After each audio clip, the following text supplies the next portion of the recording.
Hey, we're here at one of our jobs here, and we actually have three different types of concrete touching each other.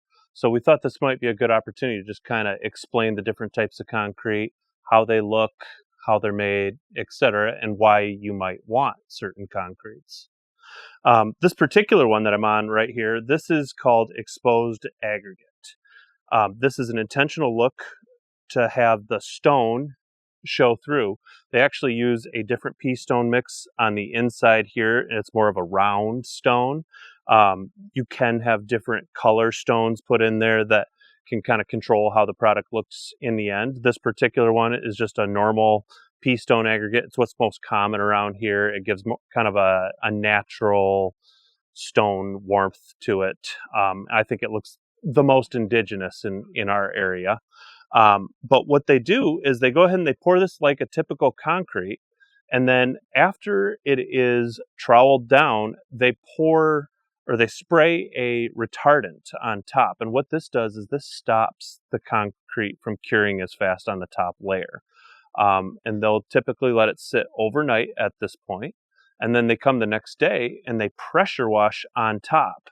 So what they're doing is they're washing what's called the cream off. That's the cement, the kind of that when you see concrete and it looks smooth, that's a cement that has been worked up. They call that the cream. So they wash that off, and then it becomes porous like this. The stone aggregate gets exposed, and then they'll come back the next day after that's dry, and they'll put a sealer on there, which is what gives it kind of the more vibrant look, and it also helps keep moisture out of there. So this is exposed aggregate here. This is really a good decorative, timeless look, good durable finish, offers a lot of grip.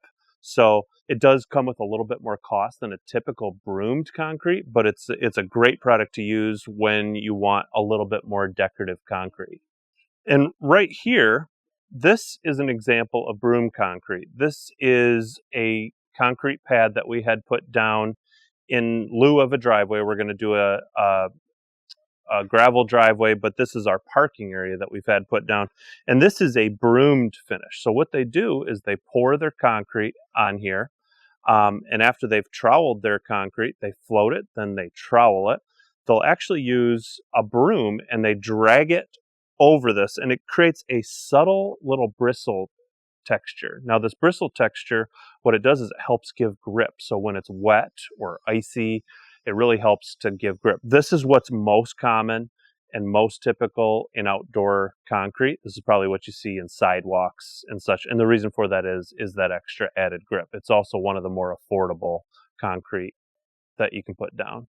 And right over here inside the garage, this is an example of a full troweled finish. Now, if you notice, this is a very smooth finish. This is as smooth as we like to make concrete. If you go too smooth, it gets a little slick. So this is a troweled finish. This is what we most typically do inside of garage spaces. It's a lot easier to clean. It's perfect for indoor spaces. This would also be similar to what you have in a basement or a crawl space type setup.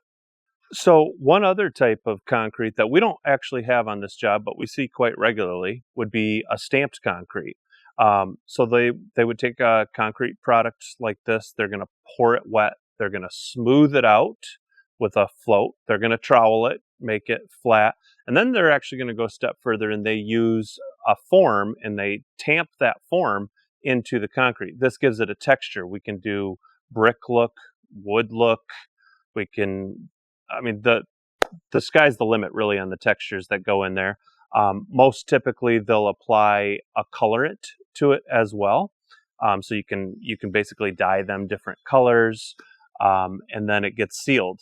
This is a nice decorative concrete that we use sometimes. It looks really nice. It does tend to be a little slicker than some of the others. So some clients would prefer not to use those in high traffic areas, but they make a wonderful back patio kind of